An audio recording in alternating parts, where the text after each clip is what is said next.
ஆனா இன்னைக்கு joint commissioner Vijayakumar அவர் இல்லெல்லாம் நடத்தக்கூடாது அப்படின்னு சொல்றது, இது துணை முதலமைச்சர் மதிப்புக்குரிய உதயநிதி ஸ்டாலின் அவருடைய தொகுதியாக இருக்கிற காரணத்தினால் செய்யக்கூடாது என்று சொன்னாரா என்று எனக்கு தெரியவில்லை. அல்லது துணை முதலமைச்சர் மட்டுமே அவர் காவல்துறை அதிகாரியாக இருக்காரா என்பது.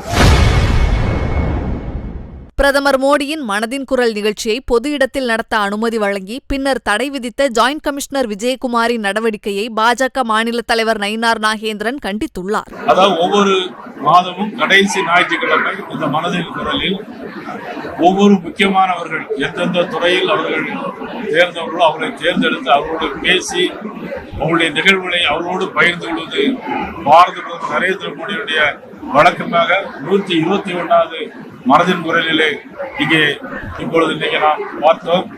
ஆனால் இதுக்கு முன்பே நடந்த ஒரு ஆண்டுக்கு முன்னால் நடந்த மனதின் குரலில் இதே பகுதியில் நமது சதீஷ் அவர்கள் ஏற்பாடு செய்திருந்தார்கள்.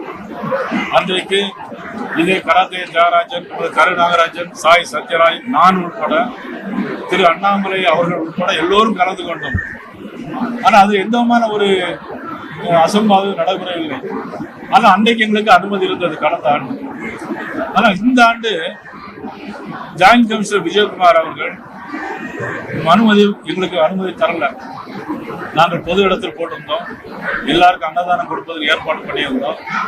ஆனா இன்னைக்கு ஜாயிண்ட் கமிஷனர் விஜயகுமார் அவர் இல்லெல்லாம் நடத்தக்கூடாது அப்படின்னு சொல்றது, இது துணை முதலமைச்சர் மதிப்புக்குரிய உதயநிதி ஸ்டாலின் அவருடைய தொகுதியாக இருக்கிற காரணத்தினால் செய்யக்கூடாது என்று சொன்னாரா என்று எனக்கு தெரியவில்லை.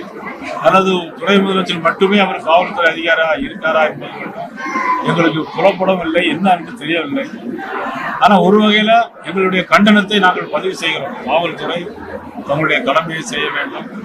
முதலமைச்சர் திரு உதயநிதி ஸ்டாலின் அவர்கள், நீங்கள் அடக்குமுறையில் தயவு செய்து எந்த காரியத்தையும் செயல்படுத்த வேண்டும் என்று தயவு செய்து நினைக்காதீர்கள்.